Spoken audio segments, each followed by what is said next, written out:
Real estate appraisals. That's what we're reviewing tonight. Additional questions continued from yesterday's session. So there'll be about 3 different sessions on appraisals. Yesterday's video or review, we did the review of the concept, the topic of appraisals, then did a few questions. Tonight, we're doing additional questions. So I hope this helps you prepare for your real estate exam. Let's get with it. And we're starting with question 632 on the blue book from the Metling family, which is available in 38 to 40 states. National applies to all 50 states. Keep that in mind. All 50 states. So it doesn't matter where you are, you will have some of these questions on your exam. Now keep in mind, there's a pool of exam tests. There's never the same exam should you have to take the exam more than once. Some of these questions could be identical to those in the prep book. Majority are not. So here we go. And I ask you to participate by typing the question number and the letter answer. Should you get it incorrect, I will help you to understand it. I'll review the answers. Question number 632. And just to confirm that you're following me, we're doing the second part of test number 6 on this book. And, disregard the Texas. All the books have the national portion. And there's a link in the description should you want to purchase the book from Amazon, and a disclosure is that I will get a bit of a commission from Amazon. It's small, but it all adds up, right? Multiple streams of income.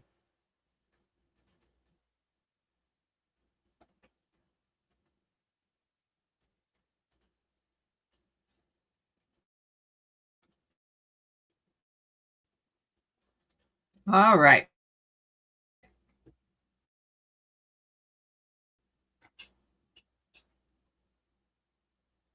What the heck happened here? Oh, maybe sometimes that might work. Let's experiment with that.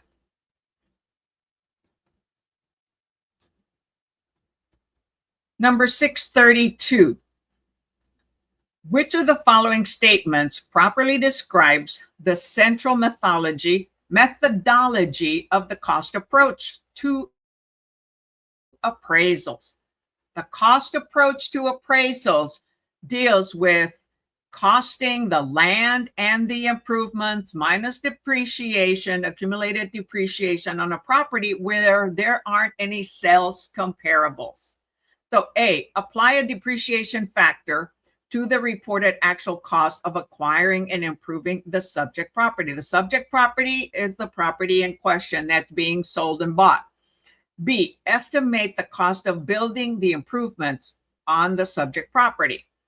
C, estimate the land value and add to this the actual cost of the improvements adjusted for competitive differences with similar properties. Or D, add the estimated land value and cost of the improvements and subtract the accrued depreciation of the improvement. So type your answer in the chat if you know it. If not, take a guess. I invite you to do that. The answer here for 632 is D. We add the estimated land value because land doesn't change. And so when there's a cost of the improvements minus the accumulated accrued depreciation. So add the estimated land value and cost of improvements and subtract the accrued depreciation of the improvements, because improvements depreciate. And if they added additional improvements to that home, never mind, X that out. This is having to build something new. So 632 is D.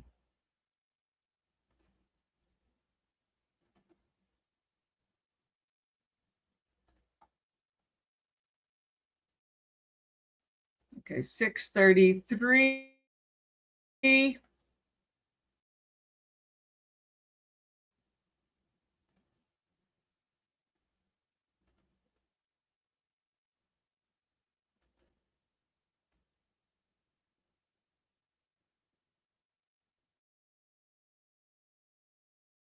I wish I knew exactly how this totally works, but I don't. As many times as I've used it, I try to get it as large as I can for you on your phone. Number 33. One of the strengths into account the amount of money required is very accurate for a property with new improvements that represent the highest and best use. C, results in an actual price in dollars instead of an estimated value. Or D, reveals the owner's return on money investment in the cost of development. So when you're dealing with the cost approach, that's what the appraisal is doing, right? They're having to take the cost of what the land is, all the improvements above the land, and then subtract the depreciation. So which do you think is the best answer?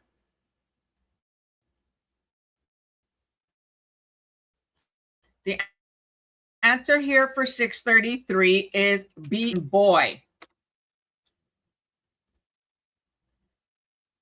One of the strengths of the cost approach is that B, it is very accurate for a property with new improvements that represent the highest and best use. Now, these are all estimates by the broker. I'm sorry, not the broker, the appraisal, but they're very good estimates. And the first one says, take into account of money required to develop. No, a similar property. No, you have to look at the land, separate the land, and get the very accurate property value cost approach. C says result in an actual price in dollars instead of estimated value. No, it is still an estimated value. D, reveals the owner's return, has nothing to do with return on investment. Okay, this is a cost approach because there are no sales comparisons similar to the subject property.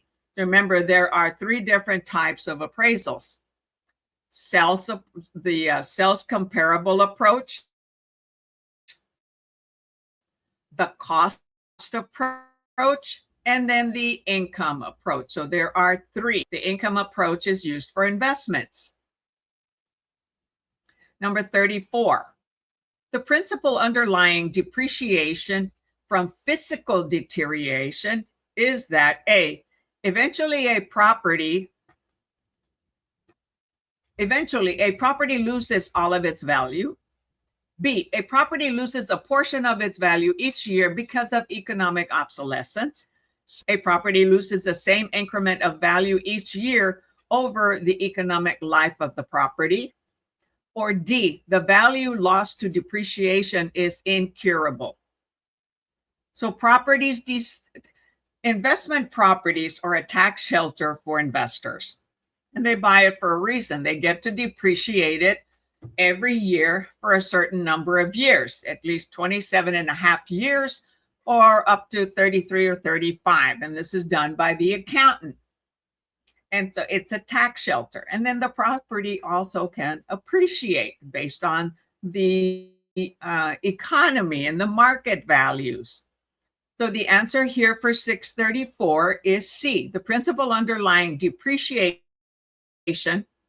from physical deterioration is that C, a property loses the same increment of value each year over the economic life of the property. So if it's 27 and a half, and don't ask me why 27 and a half, I owned, is they depreciate 1/127.5 each year until 27 and a half years that have been owned is depreciated. At that point, no more depreciation. Physical deterioration is because the cosmetics of the home, okay, the amenities, they deteriorate from use.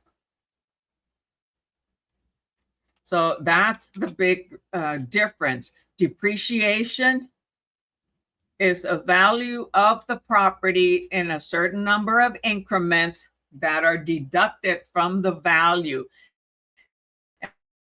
And that's a tax shelter for investors and businesses. All property improvements have an economic life, just like people, right? We all have a certain number of years to live, some more than others, which becomes incrementally shorter year after year as physical deterioration takes toll, similar to humans and animals, right? The property as a whole does not lose value. The property, since land itself does not depreciate. Always remember that land does not depreciate. Similarly, an improvement can regain value if it is repaired or updated, remodeled. Finally, not all properties lose value from economic obsolescence.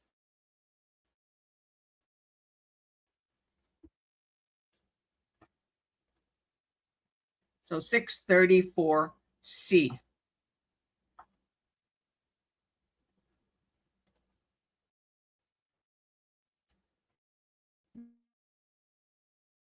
Oops.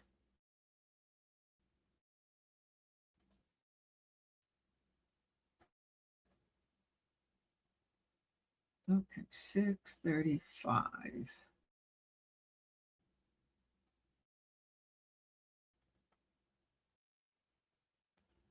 A property is being appraised by the appraiser, not by a realtor or broker. Brokers do sales comparisons, evaluations. Appraisers do appraisals. A property is being appraised by the cost approach. The appraiser estimates that the land is worth $150,000, $175,000. That's what the insurance will pay if it's fully insured and it burns down. So replacement cost of the improvement is $475,000. Total depreciation from all causes is $50,000. What is the indicated value of the property? Okay, so we have the replacement cost. That's for improvements above the land. And then, right?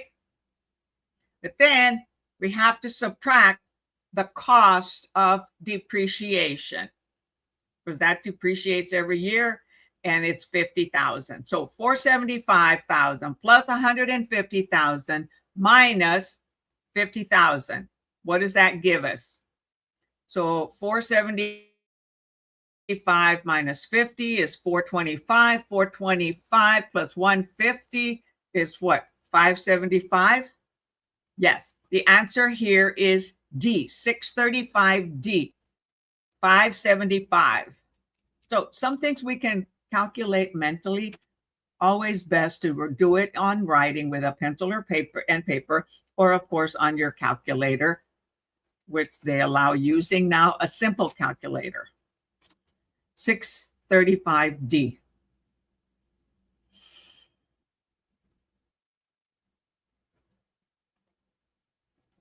So number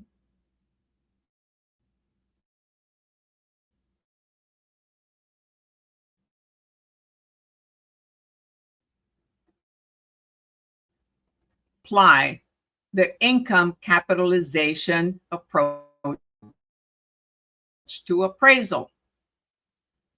Which of the following statements properly describes how to apply the income capitalization approach to appraisal? Always read the question carefully and completely. A, apply a rate of return to the price paid for an income property. B, divide the income property divide the income a property generates by a rate of return. C, estimate the amount of income a property must generate to return the capital amount invested in it. Or estimate the rate of return a property owner receives from income generated by the property. So which one describes how to apply income capitalization approach?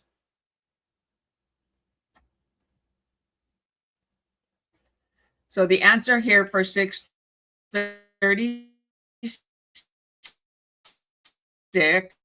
is B as in boy.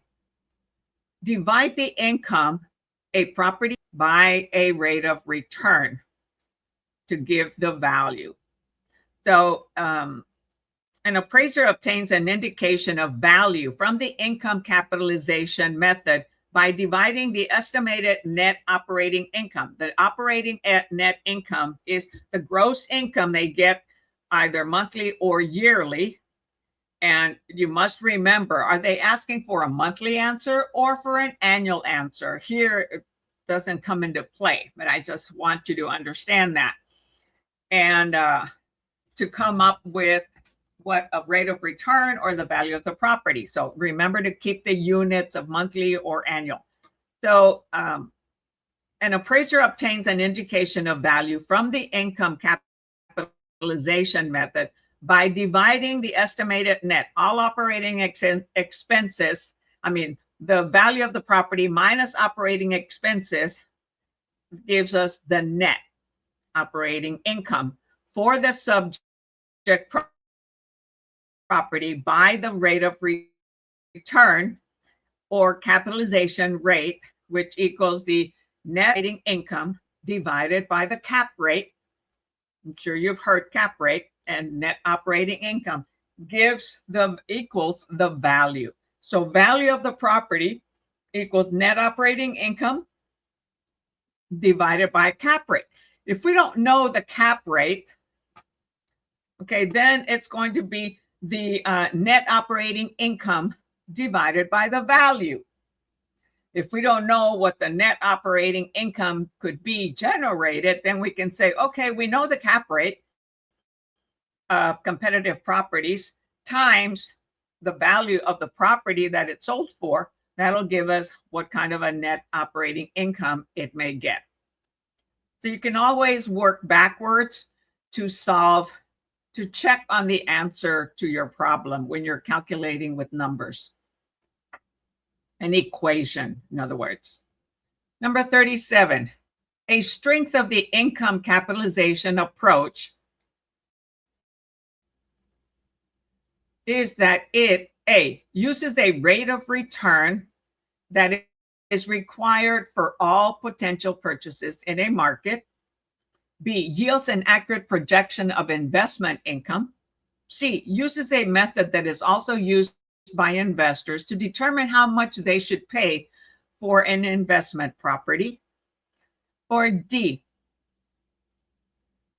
can be used with any type of property in any market.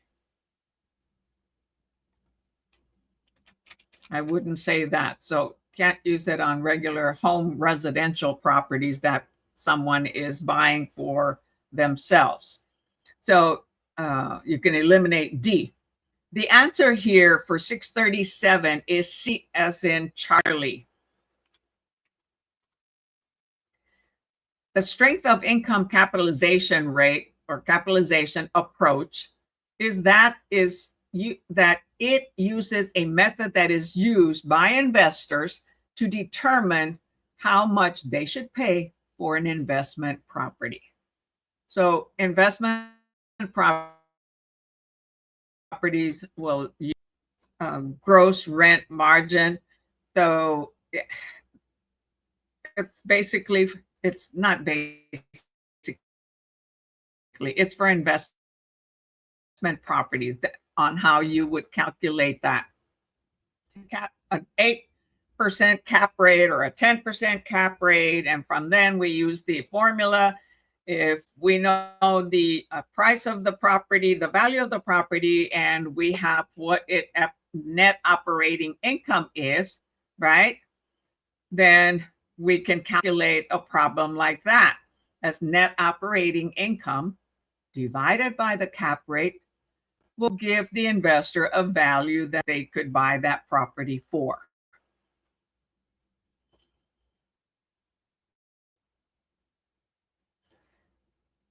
Okay, I'm not sure I like this method. Number 38, right? Yes, number 38. A property is being appraised using the income capitalization approach. Annually, pay attention to that, annually versus monthly. It has an estimated gross income of $60,000, vacancy and credit losses of $3,000. Okay, what is the indicated value to the nearest round 1,000? So it should be rounded off. And 10% is what? 0.1. Okay, so on this problem, we're going to take first, identify the net income by subtracting out the vacancy rate. Then divide by the capitalization rate. Thus, 60,000 minus the credit vacancy losses, vacancy and credit losses, 3,000 minus operating expenses of 20,000 equals what?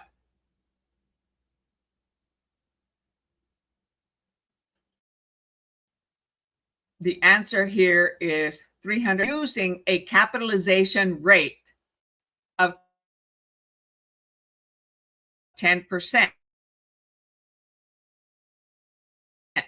So we're going to take the total of 60 minus 3,000 minus 7,000 divided by 10%, 0.10, is going to give us an answer of A, 370,000.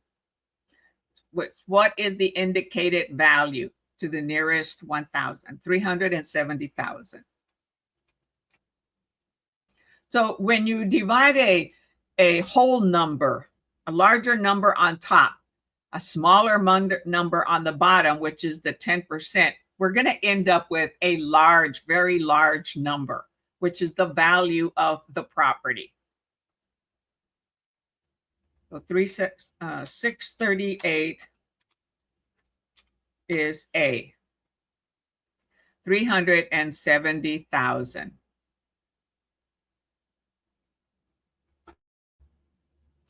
Number 39, an apartment building that sold for 450,000. How much did it sell for?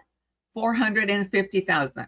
Had monthly gross rent, MGR, monthly gross rent. GRM, gross GMR, gross monthly rent receipts of 3,000. What is the monthly gross rent multiplier?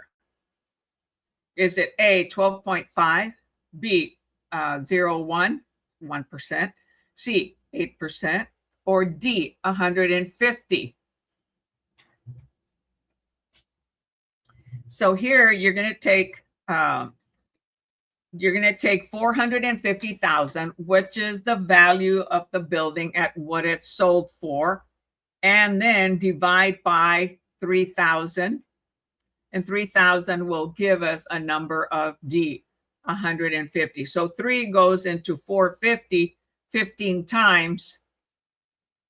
And then you've got a 0. And since it's a percent, it's divided by 3. So you cancel out the 3 zeros. Boom, 3 zeros there, 3 zeros there.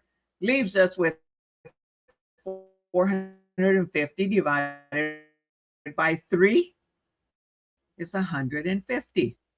So the gross rent divided by the 3,000 gives us the gross rent multiplier, the GRM. I was saying GMR. So the gross rent multiplier.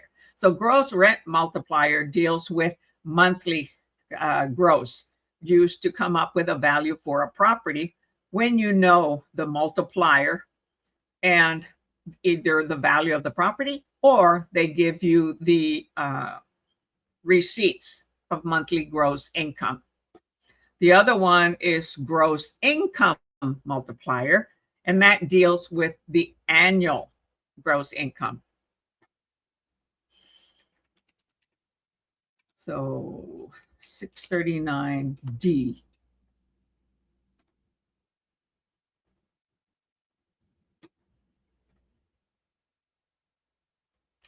And if still not understanding these, go back to the series of math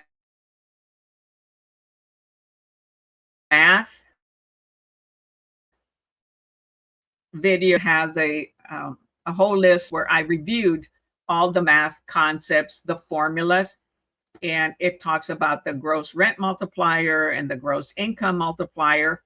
If not understanding it, go and review those videos where it'll talk about the gross rent multiplier and some of the formulas that we're dealing with here. Okay, 640. A rental house has monthly gross income of $2,400. Monthly gross income, that's before expenses. A suitable gross income multiplier derived from market data is to the nearest 1,000 is indicated. What estimated sales price? So we've got the gross monthly income, and then we have the gross income multiplier, which is 14.1. So on this problem, we're going to multiply the monthly gross income times 12, because when we're dealing with the gross income multiplier, that's for a whole year. So we'll take the monthly income times 12, and that gives us 28,800, which you would be calculating on your calculator. Then this times 14.1, which is the income multiplier, gives us a value of $406,080, and we round it up, as they said, to the nearest 1,000. So what would it be? 406,000, which is C. So we're taking 2,400, multiplying it by 12, and then multiply that by 14.1, which is the market data. The suitable gross income multiplier derived from market data. So that is comparables that the appraiser has found that is a common gross income multiplier to use for coming up for the value of a property when they give us the income per month. Remember, gross income multiplier is for a yearly calculation. Take the monthly income, multiply it by 12. Okay, so you have the yearly income, and then multiply that times the 14.1 will give us the value of 406,000. Oh, did I skip a problem? No, I didn't type the... Oh, yeah, I did. 639D. Okay, so 640 is C, as in Charlie.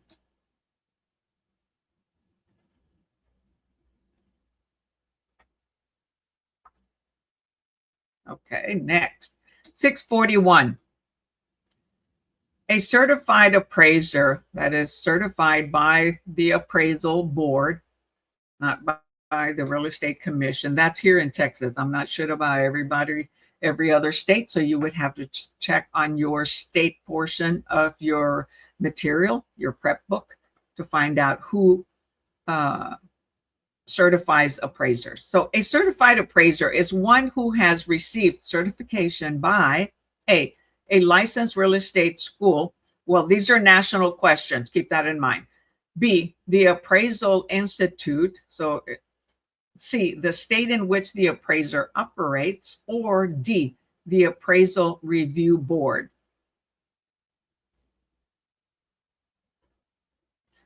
So a certified appraiser is one who has received certification by C, the state in which the appraiser operates. So 641C.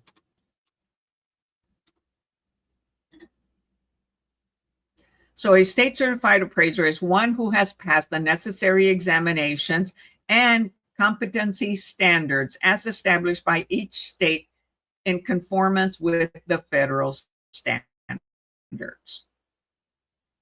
Although these are national questions, then it deals with an appraiser getting licensed by their particular state. So we started with question 32. And what time is it? 6:31. You know, we may end up there just doing 10 questions, and then we'll continue. I had put on there that we would go all the way to 50 because I think there's 65 questions. No, that's okay. I'll continue on.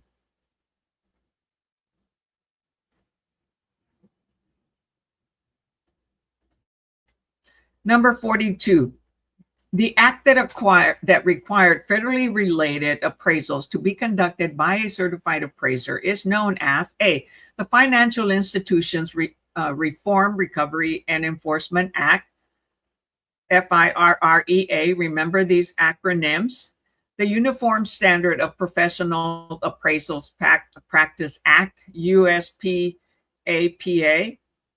The Appraisal Foundation Authorization and Reform Act, AFAR, or the Federal Institution of Regulation and Enforcement of Appraisal Acts, FIREAA. So basically the first letter of every word is what the acronym is. The answer for 642 is A, the Financial Institutions Reform, Recovery, and Enforcement Act. So the Title 11 of FIREA requires that competent individuals whose professional conduct is properly supervised perform all appraisals used in federally related transactions.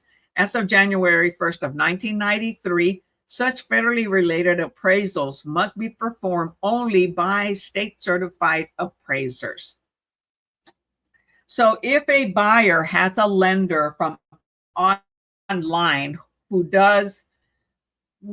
there are licensed in all 50 states, when it comes down to getting the appraisal done, the lender has a pool of appraisers in each state that then they select and they send out to do the appraisal that the buyer pays for. And sometimes the seller may reimburse the buyer if the buyer requests closing costs, buyer closing costs.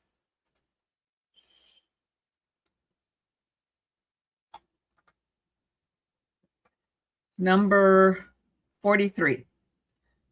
As a component of real estate value, the principle of substitution states that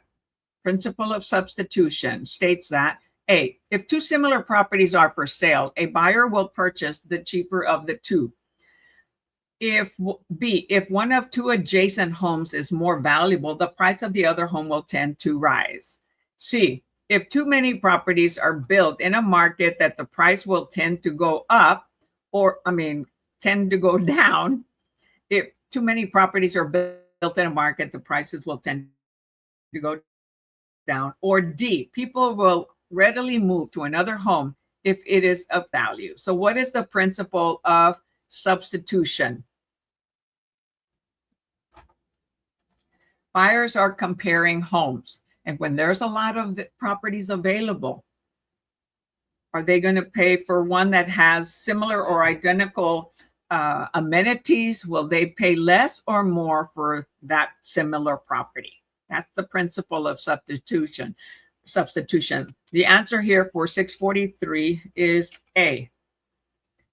If two similar properties are for sale, a buyer will purchase the cheaper of the two, similar to a car. if two cars are similar, but they have the same amenities, then they're going to buy the one that's for sale or less expensive.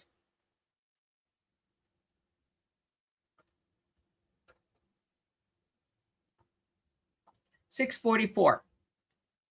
Highest and best use of a property is that use which A, is physically and financially feasible, legal, and most productive. B, is legal, feasible, and deemed the most appropriate by largest building that zoning ordinances will allow developers to erect. Or D, conforms to other properties in the area. Highest and best use of a property.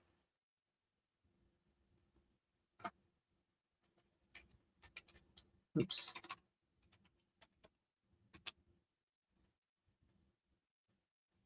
So 644A is, I'm sorry, the answer is 644A, is physically and financially feasible, legal, and the most productive.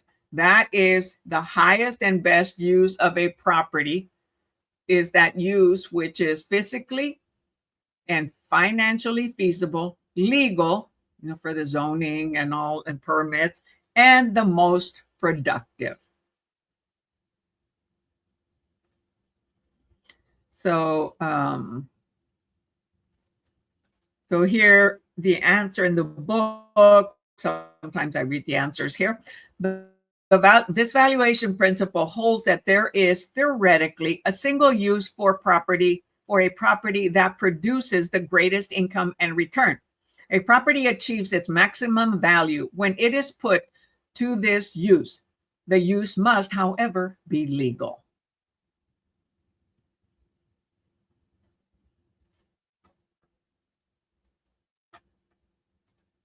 Everything's got to be legal in real estate. And when you're practicing real estate, please don't take any shortcuts. Follow the rules, the principles of the operating procedures of your brokerage, the rules for Texas, for national and for your state. When we stay honest, we do honest work and we stay out of trouble and we protect our clients and do the best for our clients. That's what we're hired for, to do the best for our clients. Get them the highest price for the sale of their property, or get them the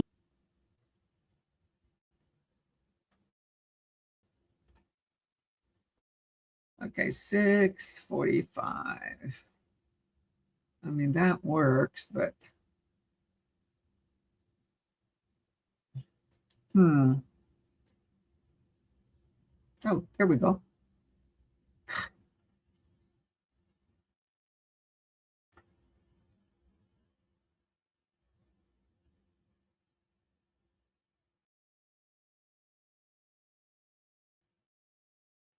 A house. She paid $375,000 for it, even though it had been listed at $390,000. An adjoining property owner, Ken, had tried to buy the property for $370,000, but had been refused. He now offers Lynn $380,000 for the house. Lynn is interested, so she hires an appraiser. The appraiser returns an estimate of value of $400,000. Which of these numbers can be called the market value? Okay, so Lynn just bought a house. She paid $375,000. She offered less, and she got it. An adjoining property owner, right next door, right, had tried to buy the property for $370,000, but it had been refused. So, they sold it for $5,000 difference. He now offers Lynn, the buyer that paid $375,000 for the house, and Lynn is interested, so she hires an appraiser, and it comes out to be now appraised at a value of $400,000. So she got it for $375,000. So it was listed for $390,000. They were ready to sell and accepted the $375,000, which was $5,000 more than Ken had offered. So now Ken is going to end up paying more than what he initially offered. So sometimes when a buyer tries to lowball a property, sometimes when a seller wants too much money, they end up losing also when they get offers. In this case, the seller got $5,000 more than the offer that Ken had made. So they essentially sold it for $15,000 less than the list price. But now Lynn is going to make money should she sell it to Ken for $400,000 if he ends up wanting to buy it for that price. So the appraiser returns an estimate of value of $400,000. Which of these numbers can be called the market value? The answer for 645, the current market value per the appraisal, is $400,000, because that's what they've got right now. That appraiser used currently sold properties within whatever period, depending on how fast the market is changing, typically 6 months. When a market is changing much faster, meaning sales are happening much quicker, they might do it for 3 months, but it's typically 6 months, according to appraisers that I have, talked with, but that can change. So market value is an opinion of the price that a willing seller and a willing buyer would probably agree on for a property at a given time. So that makes the market value, not necessarily the market price that it gets listed on, but the market value. And if it's for cash, if the transaction is for cash, well, if they pay for cash with green money or they go to a bank and get a loan, it's still cash, right? But with a loan, it takes a little bit longer, 30 to 45 days, sometimes maybe 21 days to 45 days. So the property is exposed on the open market for a reasonable period. Buyer and seller have full information about market conditions, right? The buyer provides comparable properties to the buyer that have sold and that are currently on the market, similar to the subject property in question. There is no personal pressure on either party. Hold on. Buyer and seller have full information about market conditions. Okay, they both get comparables from their realtors. There is no abnormal pressure on either party. Nobody is being coerced. It is an arm's length. In other words, there's not relation to family, or the realtor is not related to either party. And title is marketable, meaning it can be conveyed. The seller has all the bundle of rights and they can convey it. They can transfer title to the buyer. And the price does not include hidden influences, such as special financing deals. The amount Lynn actually paid is the market price, because that's what she paid for it when she bought it. That's considered the market price. Right now, the market value will be what it was appraised for, but what the seller and the buyer come to an agreement. The previous listing price and Ken's offer might be interesting data for the appraiser, but the appraisal must also consider other market data, right? Other comparables within the area, such as comparable sales.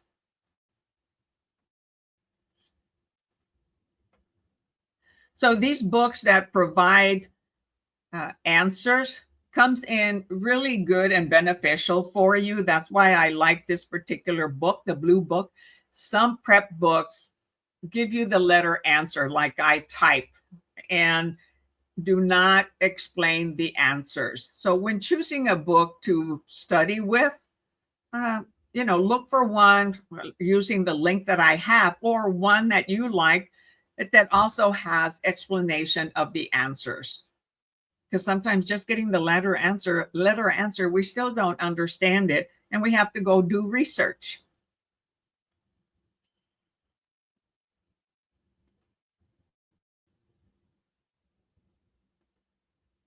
Number 46. Try to make it a little bit larger. There we go.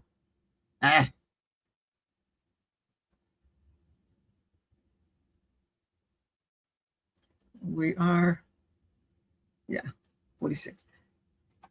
46. A notable weakness of the sales comparison approach that seller properties within the same neighborhood or quarter mile, half a mile, or a mile to the value that is a notable weakness of the sales comparison approach to value is that A, there may be no recent sales price data in the market. That happens. B, the approach is not based on the principle of substitution. C, the approach is only accurate with unique special purpose properties. Or D, sales price cannot be compared since all real estate is different. Yeah, all real estate is different, but when properties sell, then we have a comparable value, something to compare with when they are similar. Similar meaning they have similar amenities, number of bedrooms, number of baths, number of garage. Is it one story or is it 2-story? And living room, dining room, kitchen, that type of thing, and the same size of, similar size of lot. So 646, the answer is A. There may be no recent sale price data in the market. That's the weakness of a sales comparison approach. So therefore, the appraiser will have to go further out than 6 months, 9 months, a year. If not, then he's got to use the cost approach to determine a value for that property. And the cost approach is taking the value of the land, the value of the improvements, minus any depreciation, accrued depreciation. 646A.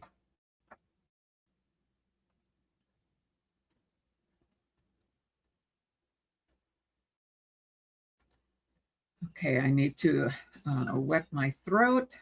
Bear with me.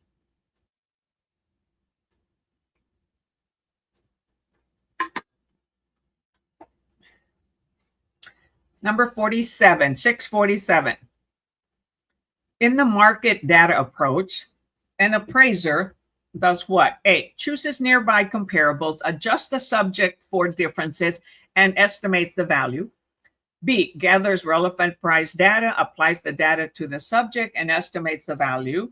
C, selects comparable properties, adjusts the comparables, and estimates the value. Or D, identifies the price previously paid, applies an appreciation rate, and estimates the value. Nah. Okay, so when dealing with a market data approach, the subject property stays firm. That one is not adjusted. Any adjustments is done to the comparables. The subject property might have 3 bedrooms. The comparable might have 2, but it's in the same neighborhood, and 2 bathrooms.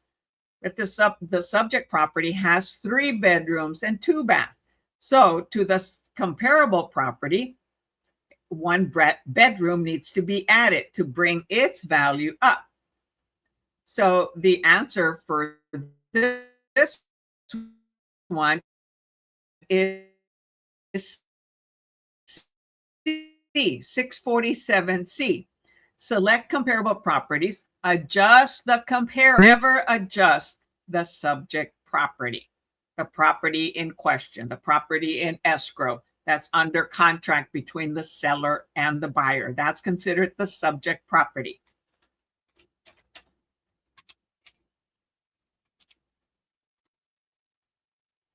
Like, what's the subject for today?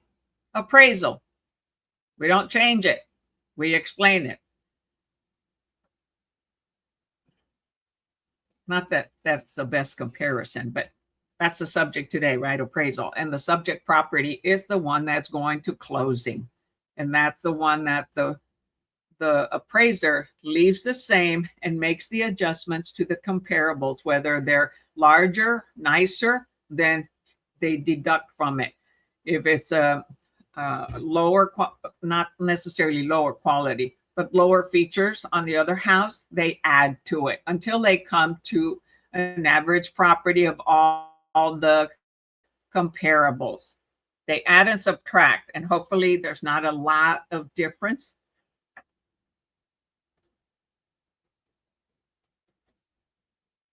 Whoa, Lily, too much. Okay, so not going to be as big as I would like. That's good enough. Number 6, oh, not 68, 48, 648. In the sales comparison approach, that's what we are. In the sales comparison approach, an adjustment is warranted if A, the buyer obtains conventional financing of the property for the property. B, the seller offers below market seller financing. C, a comparable is located in another, albeit similar neighborhood. Or D, one property has a hip roof and the other has a gabled roof. In the sales comparison approach, an adjustment is warranted if the answer here, an adjustment is warranted if the seller offers below market seller financing. That's not the answer I thought. So let's see what the book says. The principal factor for comparison and adjustments are time of sale, location, physical characteristics, and transaction characteristics. Oh, yes, the appraiser looks at the type of financing. That's one of the questions. If you ever get an appraiser calling you, they'll say, hey, what type of financing that the buyer used? And because that'll determine the terms of closing that a seller will choose and that their realtor will advise them about as to which is the better offer. It's not always price that's a better offer. And then they'll also look at the neighborhood, the characteristics of the home, right? The age. And did the seller provide any concessions like pay for buyer closing costs or give them pay for a home warranty and, little things like that. So an adjustment may be made for such differences as mortgage loan terms, mortgage assumability, and owner financing.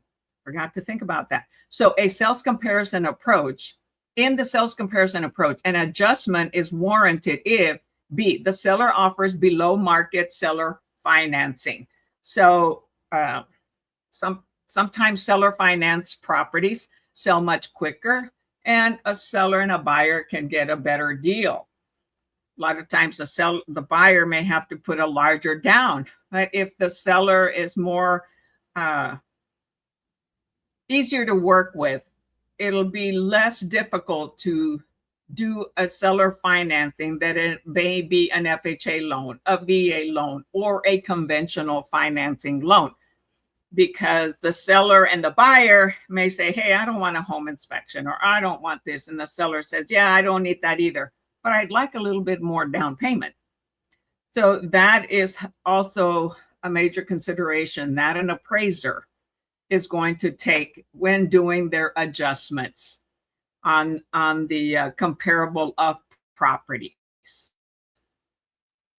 So the answer for 648 is B. The seller offers below market seller financing. So here it says, so an adjustment may be made for such differences as mortgage loan terms, mortgage assumability, and owner financing.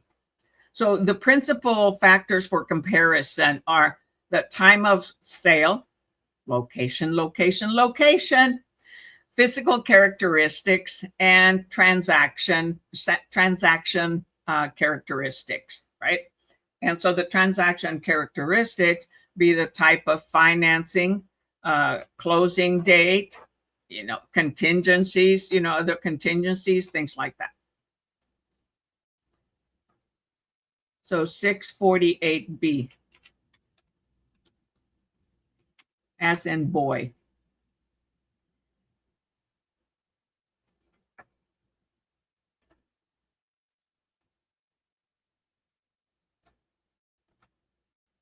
You know, a question like that can sometimes take you off guard like it did me. So let's go back and look at it.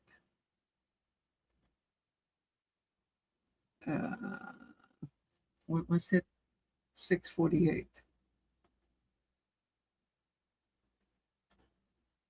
So 648, in the sales comparison, an adjustment is warranted if the buyer obtains conventional financing for the property, the seller offers below market seller financing, because if some of the properties, if all the properties are conventional, then they're all similar, right? But when it's owner financing, then that appraiser needs to find out more about the financing terms compared to conventional or FHA or a VA loan. A comparable is located in another, albeit similar neighborhood. That can make a big difference on the value of a property if it's even across the street or the next neighborhood. That next neighborhood may be a higher end neighborhood, then it's not a good comparable. One property has a hip roof and the other has a gabled roof.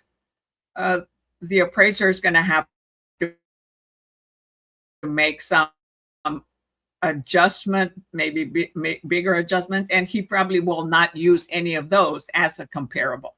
He wants to use homes that have gabled roofs or hip roofs. Like if there are homes that are single story and others are two-story, we want to compare homes. If the subject property is single story, compare with single story. If it is a two-story home, compare with two-story homes. Just rules of comparables. Compare to similar properties with similar characteristics and amenities. Location, condition, time of sale, physical characteristics. So we as realtors, we also look at those things. An appraiser goes deeper and makes more adjustments and asks a lot of questions. So 649, to complete the sales comparison approach, the appraiser, which approach? Sales comparison approach. The appraiser does what? A, averages the comparable values. B, weights the comparables. C, identifies the subject's value as that of the middle value of the comparables. Or D, identifies the subject's value as that of the nearest comparable. So since he's comparing each, since he's adjusting, so not he or she is adjusting all the comparables to come to either come down or come to the subject property, he's going to weigh each of those comparables and bring them close to the subject property. So if all the comparables end up coming up with a higher value than the subject property, then that's great. The property appraised a little bit above the sales price, okay, the contract price. In other cases, the comparables bring the property value down. There isn't anything that is extremely similar to the subject property. So it could reduce the value of the property because of the current market and the subject property was maybe priced too high. So they weight the comparable. They don't average the comparables. It's a weight, plus or minus on each of the comparables. Again, remember, we don't change the price of the subject property. We don't increase it or decrease it because of the comparables. We increase or decrease the comparables to eventually weigh them all out and come up with the right price for the subject property. Oh, what did I say? 649B. So 649 is B, weights the comparable.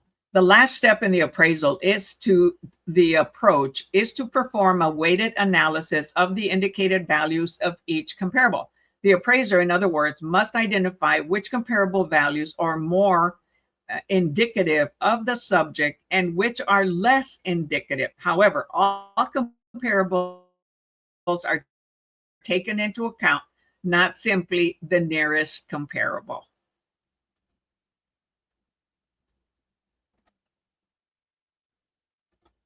Sometimes you'll see this and okay, so what does it mean by taking the averages? Oh, the weights or the nearest comparable. So looking at the answer or Googling it or using Perplexity now, AI, you can get a good answer. It's a quick way to also confirm whether you don't have a good prep book that has an answer. Use Google, use ChatGPT, use Perplexity or other sources of AI. Just don't trust them 100%. Because they say that ChatGPT is biased and over-exaggerate sometimes the answers. So I always have to make sure we double check or triple check. So number 50, I said, okay. One weakness of the cost approach for appraising for materials for labor. B, market value is not always the same as what property costs. C, comparables used may not have similar quality of construction. Or D, new properties have inestimable cost and rates of depreciation. New properties don't have any depreciation because nobody has lived in them yet and they haven't depreciated. So 650 would not be D as in dog. New properties have inestimable cost and rates of appreciation. New properties are compared to new properties. Resold properties are those that have been occupied are compared with other resold properties. But buyers will look at the comparison of new properties and old properties and see if their money will get them a newer home versus an older home that already has some degradation, right? Okay, so one weakness of this is the cost approach. No more the sales comparison approach. Pay attention to those little differences. For appraising market value, the answer here is B. Market value is not always the same as what the property costs. Because in the cost approach, the appraiser is going to take the cost of the land, the cost of the improvements, anything above the land, and minus the accumulated depreciation. And that becomes the cost of building or replacing that property if it were to burn down. Okay, what the insurance would more than likely pay for. And so the cost approach is not necessarily what the property actually cost to build. The bill of material might be more expensive because they have to use the bill of material today, not back then, because those prices don't exist anymore when the original property was built. And this is a weakness for the cost approach. So the answer is 650, B as in boy. The market value is not always the property cost.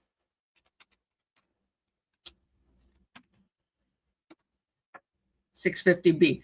The book says the limitations of the cost approach are that the cost to create improvements is not necessarily the same as market value, and depreciation is difficult to measure, especially for older buildings. All right, 650B. So this was great. We did, I think, 19 questions,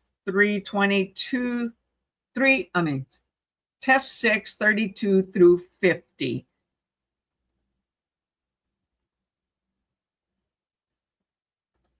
So that's it for tonight as far as appraisal questions that we reviewed.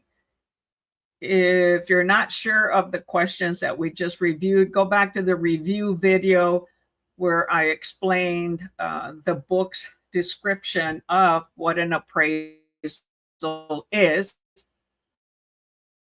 and then go back and review the questions or use your prep book to compare to these, because appraisal is appraisal throughout the US. But each state certifies their own appraisers, right? But these are national questions that apply to all 50 states. So if no questions, we will call it a day. And I hope that this was of value for you. Continuing with the video from yesterday, that the title has to do with appraisals, but it was appraisal review and questions.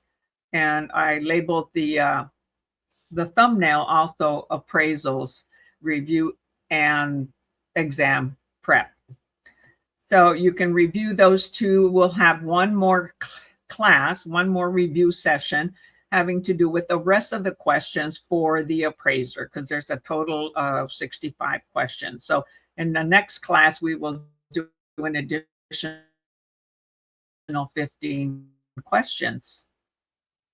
And let me just show you.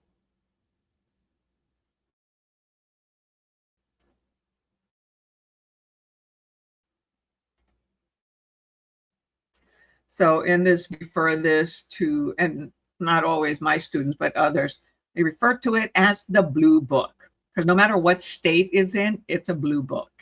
Okay.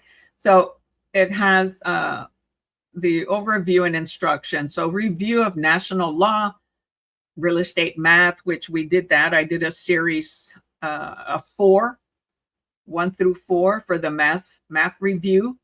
Then it has Texas law review. I haven't done that. I've done a lot of questions. So now what I'm doing is doing a little bit of the review prior to doing questions on this particular book. And the national questions are going to be the same in all the books, except for the state portion of your state. Being that I'm licensed in Texas, I only do the Texas review portion of it for state and Texas questions. So we were on the section of economics and appraisal. We did economics a couple days ago, finished that, and then we started with appraisal. So far there are 2 videos, yesterday's and today's, with appraisal. The first one includes the review of the appraisal topic. And then next week we will do the remaining questions for appraisals. So that way you can follow through consecutively with all the questions. So I thank you for attending or for watching my video. And if this helps you out, or hopefully it does help you out for your preparing for your exam, and that you pass the exam the first time around. Should you not pass it the first time around, please don't punish yourself. It's okay. I also failed the first time around, and I've taken the test in 3 different states. So once you take the national exam and you wish to get a license in a different state, you'll need to take the courses for that particular state. However, the national exam applies to whatever state you move to. So won't have to take the national exam again, just the state portion. However, we have to do all the courses. When I moved from Oregon to Michigan, I had to do all the courses. When I moved from Oregon to Texas, I had to do all the courses, but only take the state exam, the Texas state versus the national. So just for your information, I'm pivoting a little bit on my channel, and we'll be adding a few other types of videos to help beginner realtors, existing realtors, maybe some YouTube knowledge in case you want to use YouTube as a way to generate leads for your real estate business or any other business. And YouTube is an excellent tool as an education to educate clients. And I have another channel called Living in San Antonio, Texas, but so many people are doing it that I have fun with this channel and helping you prepare for your real estate exam. I've done this since 2014, on YouTube since 2020, November of 2020, and took about 2 years off to focus on real estate. So I just restarted going live to help you prepare for your exam. I also practice real estate, but I love doing this. And then I'm also going to create videos to help sellers and buyers. Sellers, how to get the most out of their home and what to do to prepare their home to put it on the market. And for buyers, how to prepare to buy a home, getting with the lender and comparing and getting the help of a realtor to help him get the best price for a home with the money that they can afford. All right. So thank you for attending. Thank you for watching. I greatly appreciate you being here. And if you haven't subscribed to my channel, I will ask you to please subscribe to my channel if you find it beneficial in your preparing and learning. And tap that like button. If you don't like it, hey, don't say anything negative. It doesn't make a difference. It won't hurt my feelings. But you want to stay positive. And you can click the little bell so that you get alerted. My name is Lillie Handy Dominguez, coming to you from San Antonio, Texas. And until next time, have a great evening and a great weekend. Love you all. Go to the playlist and see some of the other videos. I have lots and lots of videos, over 200 videos, okay, about national vocabulary and Texas state. And now listing presentations. All right, enough of that. Until next time, have a good evening. Thank you.